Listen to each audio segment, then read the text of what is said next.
Welcome back. In the previous video we looked at many examples where check-take attack method works wonders, and we have seen why it's important to look at these most forcing moves whenever we are calculating variations, usually in tactical settings though. So the examples that we have seen in the previous videos basically, you were demanded to look for such forcing moves.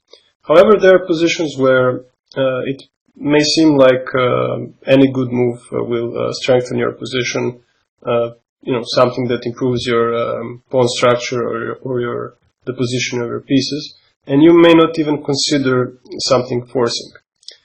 However, as I said, it's very important to consider such moves even in positions where it may not seem like there is something, because you never know. Sometimes some small mistake by your opponent leaves sort of a window of opportunity for you to exploit it in a tactical way. And normally if you want to initiate some tactics, we look for checks, captures, and attacks. And I will start this video with an example from a position that can arise, let's say, from the Ruy Lopez or some similar openings or structures, where white has a strong pawn center, obviously, but black has a solid structure, and he has these two bishops that can be quite good in the long run, especially attacking the center. So it is black to move in this position, and usually we just consider what white would play. Normally, white can of course play any move that can strengthen his position here, like maybe d5, so he has a threat to go knight d4. He fixes the pawn on c7, blocks the light square bishop. Maybe he can also consider the move e5 in some cases, or he can just keep maneuvering his pieces and keeping his center intact.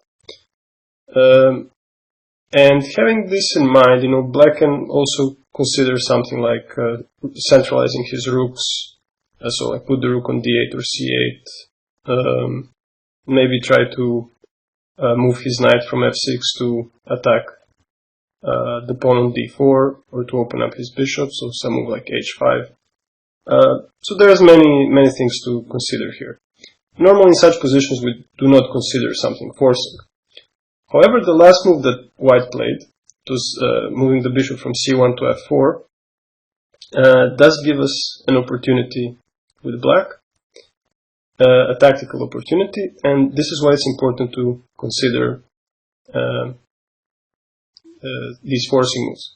Of course, there are no checks, but there is a forcing move capturing the pawn on e4. So at first it might seem like it's losing a piece, but actually we can see that if we do it and white takes back with the knight, we have this very nice move, queen f5, which is a double attack. So both the bishop and the knight are hanging, and this is actually the drawback of this move, bishop f4, because the bishop is now unprotected. And now white can of course keep the material balance by taking on c7, but if we take this calculation a bit further, so we can make these forcing moves on the board here, we can see that actually the side who has benefited from this tactical exchange is black, because even though the material is equal, white king is just extremely exposed. He has a bad pawn structure, and this is excellent for black indeed. So coming back to the starting position, you see how this was an excellent tactical sequence. Also, this is not a relief, because if he takes with the rook, we can still do this queen f5, still winning material. So if you miss this opportunity for black, maybe the position, maybe he will play d5 and you will never get another opportunity to do it. And this is why it's important to always keep track of these opportunities, even in positions where it doesn't seem like it's possible. And let's see another example where we have such an opportunity. So here it's white to move, and the last move for black was queen takes c5, and actually black wants to take the pawn on e3. So a normal reaction for white here would be to protect this pawn, either with the move queen d2, or, okay, king f2 I would not really recommend, but yeah, queen d2 looks like a very reasonable move here. And then we continue with the normal kind of maneuvering battle that's typical of these Queen's Gambit positions, where black has the isolated pawn, but he has active piece play, and black also has, or white also has a backward pawn on e3, so it's kind of a trade-off. And if you're thinking mostly in positional terms, you might miss an opportunity here for white. You might just play queen d2 without much thinking, but actually, if you do consider forcing moves, you will find that there is something here for white.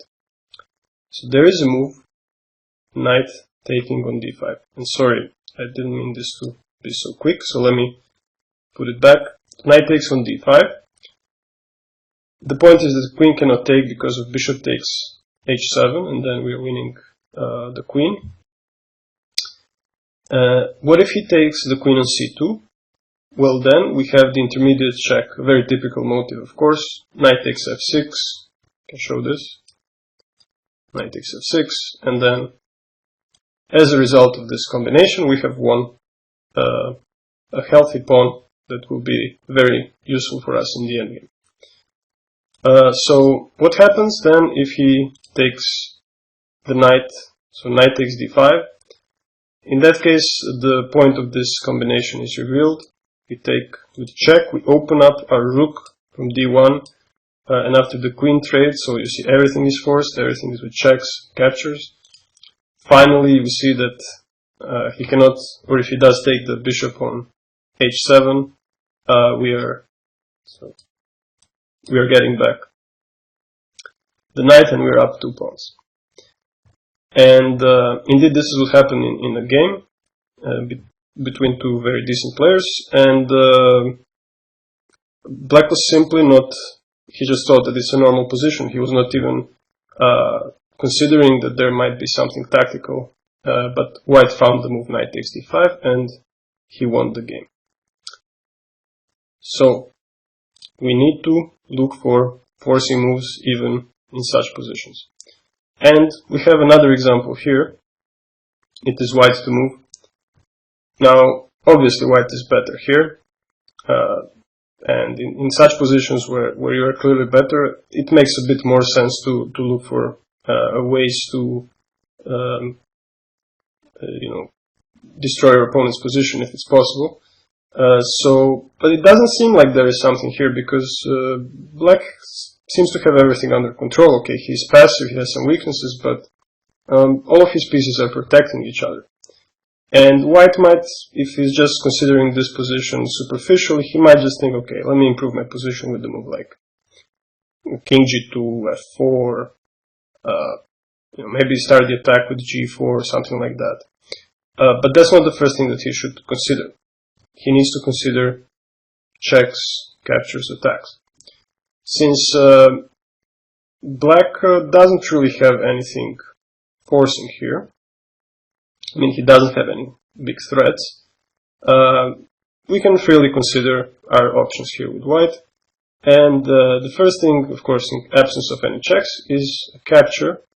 Knight takes f7. It exposes the king. So knight takes f7, king takes f7. What's next? The king is exposed, so we're looking for a way to check it. And normally, okay, queen f3, but it doesn't really work. King goes back to g8. So there is no really such a strong check with the queen, but there is another check with the rook. So let me make this on the board. Rook takes e7. And actually, immediately then we see how it also allows us to go queen f5 on the next move by eliminating the knight. And then after this check, we'll pick up the rook on c8 on the next move. As a result of this combination, we have won a pawn, but more importantly, we have broken into black's position. And now his king is exposed, and he cannot defend all his weak pawns. And white has a winning position here. So another example where we see how if you fail to look for forced moves, and if you just play something positional, you might miss a great opportunity to win the game. And often these forced moves are sacrifices. Of course, they're not, when I say a capture, or even a check and attack, it may be that you are looking at such a move which comes with the sacrifice of material. So this is what I mean. You're not just looking at captures like trading pieces. You also have to consider to sacrifice material temporarily, and then you might get it back with some interest. Now, there are also positions where one needs to look at these forcing moves,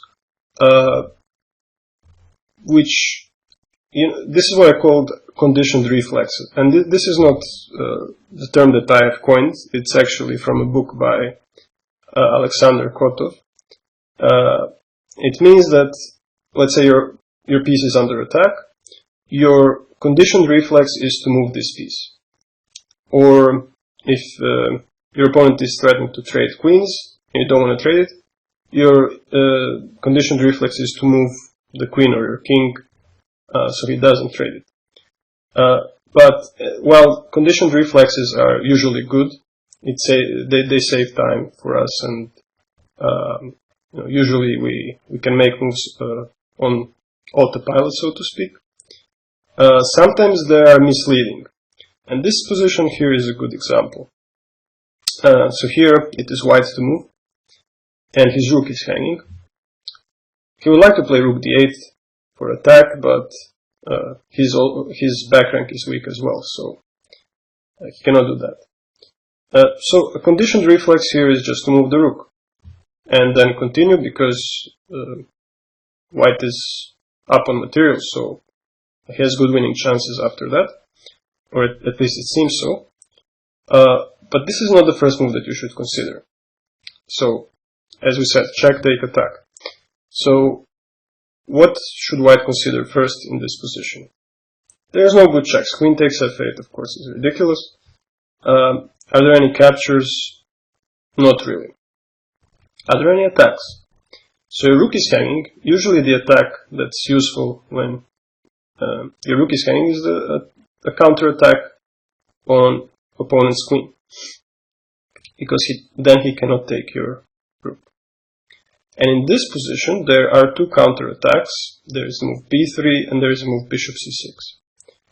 Of these two, one is winning on the spot. Which one? Well, it's bishop c6, because it not only attacks the queen, but it creates a very strong threat that actually black cannot deal with. And the threat is to sacrifice the queen on f8 and then deliver a checkmate. So we can see it here. If queen takes on f4, check. He could go to h7, of course, but then we're out of full rook. I just want to demonstrate this idea. Bishop c6. And very nice checkmate. So, if you fail to consider a more forcing move, bishop c6, and just play rook e1 or rook g1 or something like that, you just missed an opportunity to win the game on the spot.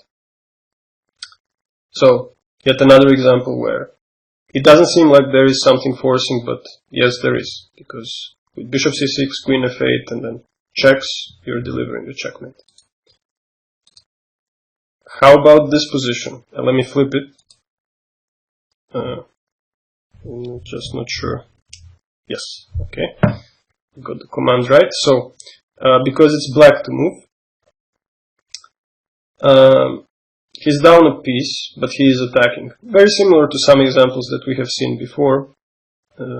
Black sacrificed a piece to keep white king in the center, and to try to give a checkmate if possible. And we see that this bishop on h5 is doing a really good job. It's taking away some squares from the king. But the last move from white was queen f4, and he wants to trade the queens when, you know, white's defensive chances increase quite a bit after the queens get off the board. So what should black do here? It doesn't have any checks to consider. White has a clear threat of trading the queens. So we should look at captures then. Of course, queen takes f4, bishop takes f4, rook takes b2 can be answered. Let's look at this. This can be answered maybe simply with the move f3 to deal with this threat. Then go rook to f2.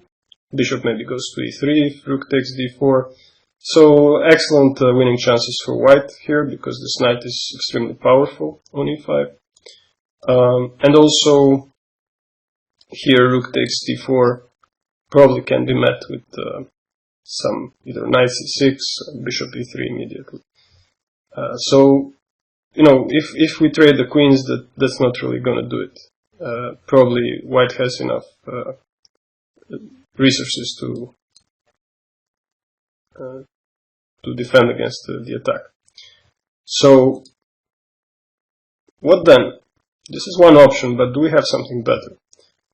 And then, okay, you just there is a conditioned reflex, as I said, where you just consider moving the queen immediately, and you might consider a move like queen h3 or queen g2. But there is something that you should consider first, and it's another capture. And this capture is actually, as I said, it's maybe more difficult to spot because it comes with a sacrifice, but it's an excellent sacrifice. It's a queen sacrifice, and the move is rook takes b2.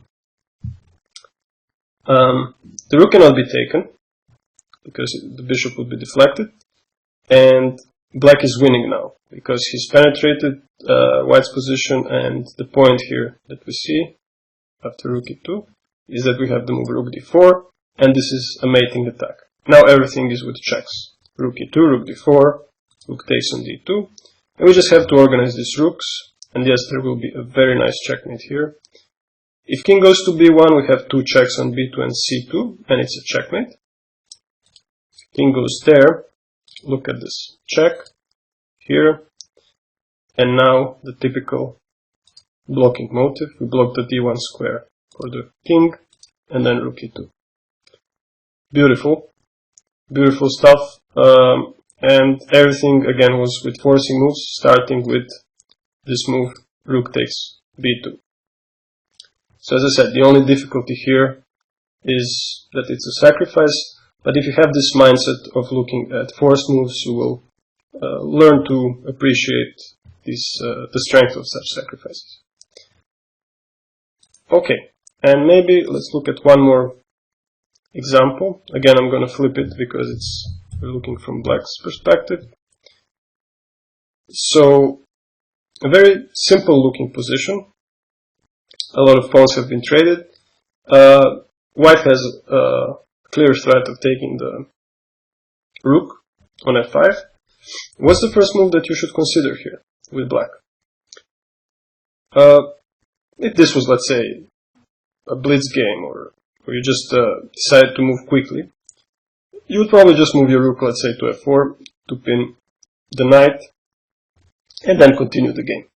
Okay, black is somewhat better, of course, but nothing decisive yet. So let's not be content with just such a move, and let's consider if there is anything more forcing. Turns out that there is a move, rook takes f2.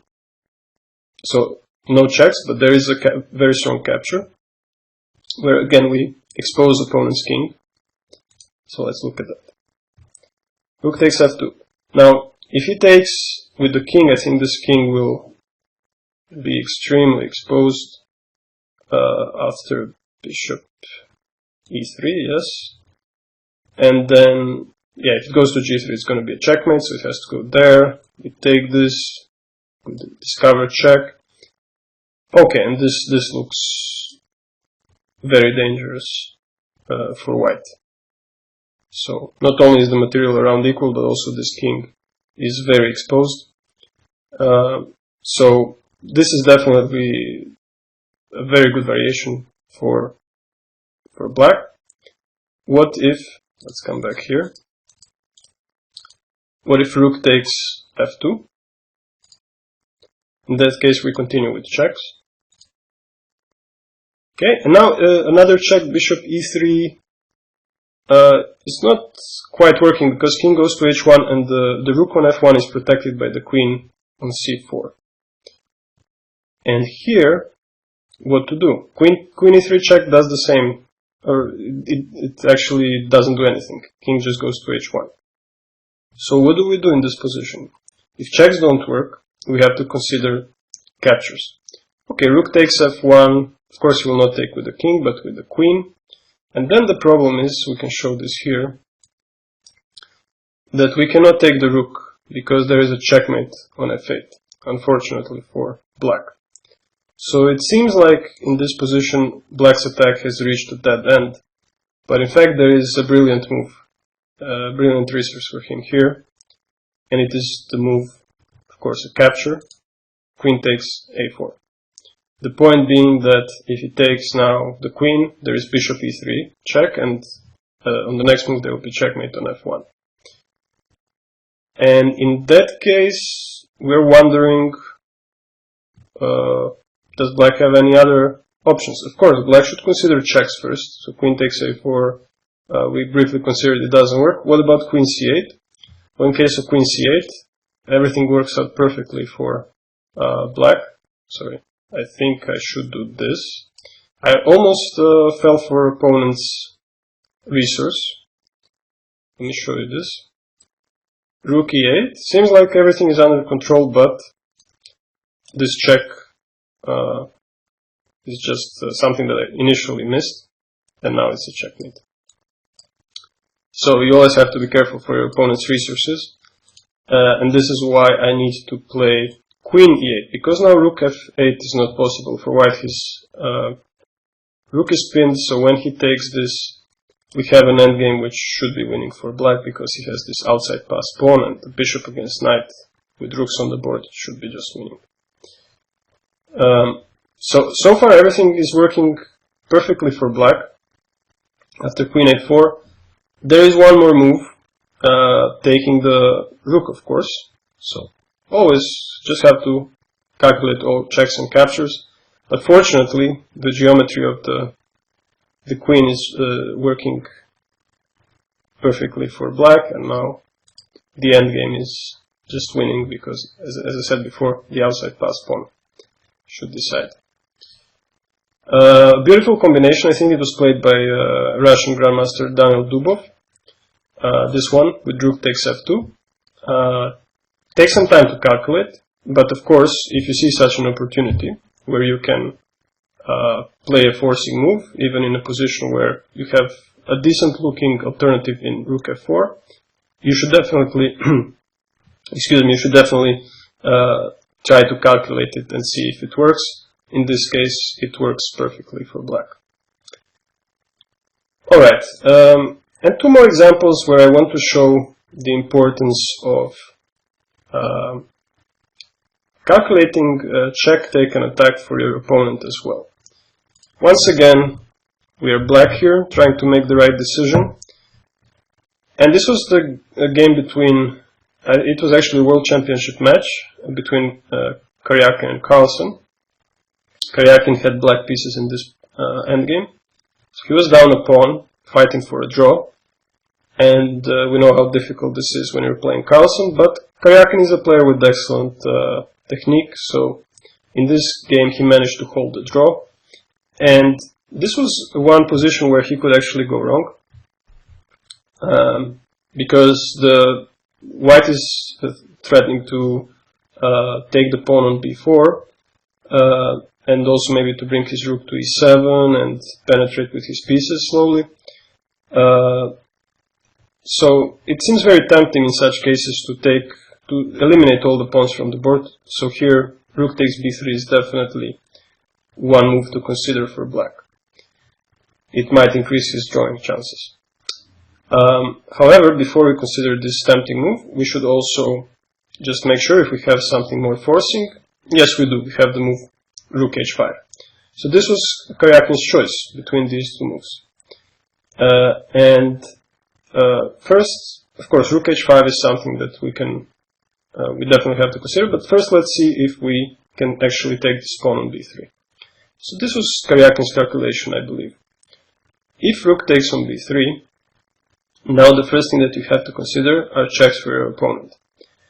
And white has a lot of them. So he can start with knight d8 check.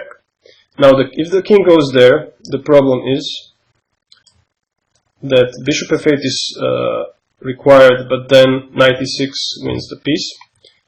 This means that in response to this check, the black should go king f8. What happens next? It seems like there's nothing special here, and black has succeeded. But there is knight e6, another check.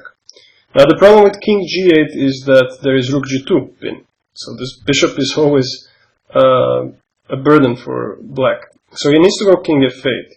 Sorry, king f7. And now knight d8 would repeat the position, but there is this check, knight g5.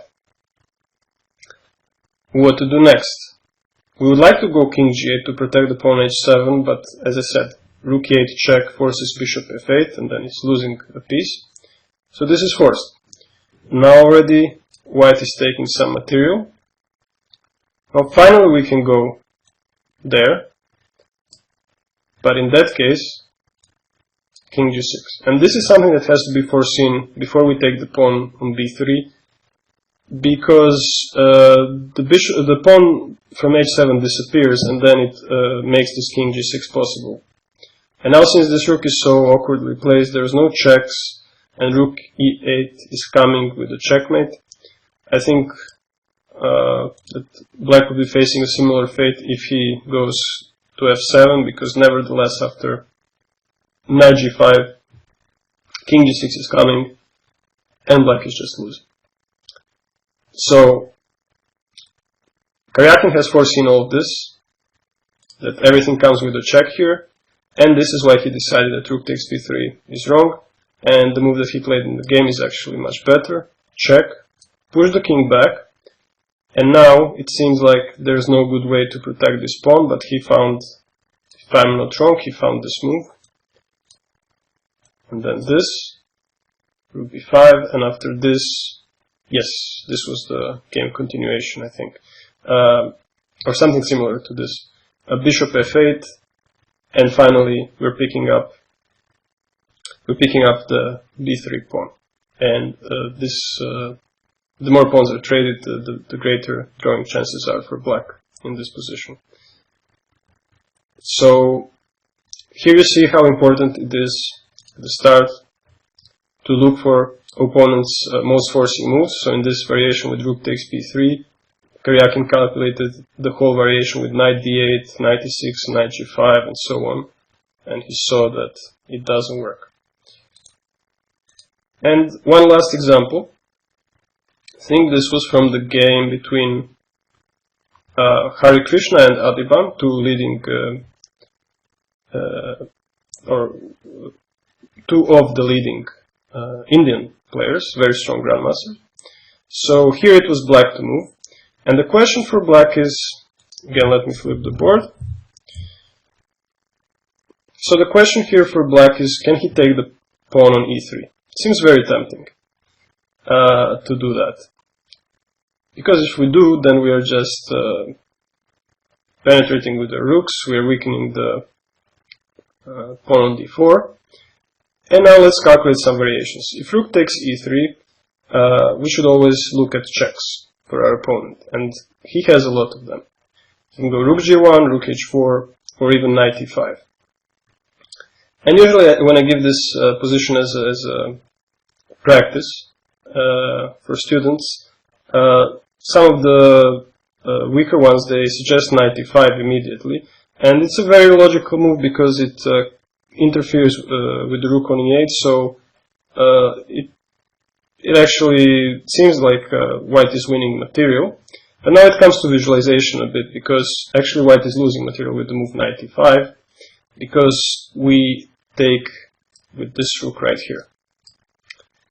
And because of the pin, see the rook has moved, actually white is losing material, and his checks don't amount to much. The king can hide eventually, and black will have a winning position. So this check, knight e5, doesn't work.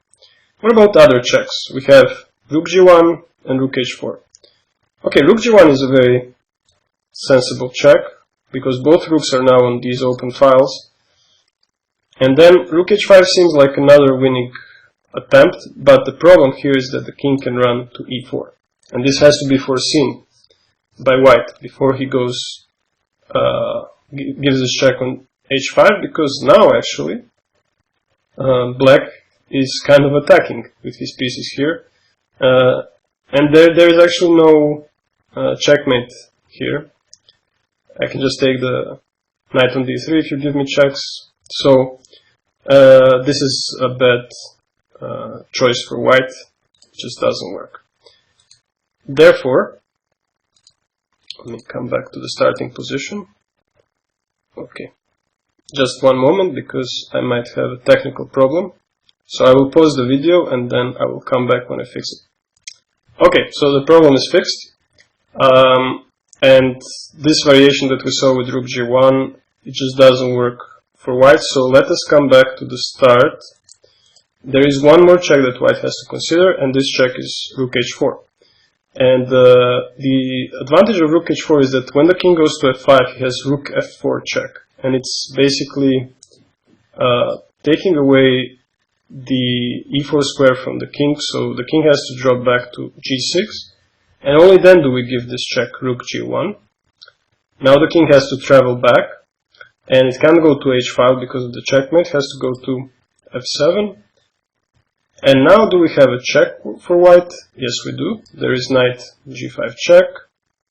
The king cannot step on the e file because then we take its rook. But actually, even if it goes here, this is really nice, because now if you go to f7, there is rook f6 check.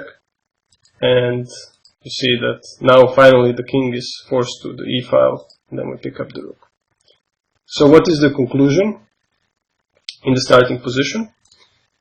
Well, the conclusion is that you should not take the rook, the pawn on e3. Probably you should just retreat with your king or something, and the position remains roughly balanced. And once again, we see how important it is to consider all of these forcing variations in the same way for our opponent as we do for ourselves, so that we make sure that we don't miss some important resource, like in this case, this resource with rook h4 and rook f4. So this is all that I wanted to show for the check-take-attack method. When you solve the puzzles from the PGN file or the quiz, I suggest that you, if you need more time, don't rush through them. Try to develop the technique. So the point of these exercises is not to go through them quickly, but to go through them with right technique. Think about this consciously, whether you can, whether you have good checks, good captures and attacks. Also think about the prophylactic, use prophylactic thinking, so try to anticipate your opponent's ideas as well. And as I said, the point is just to try to get them right. Even if you need a few more minutes solving them, that's okay. And then you will have a grading scale where you can see how well you did on the quiz.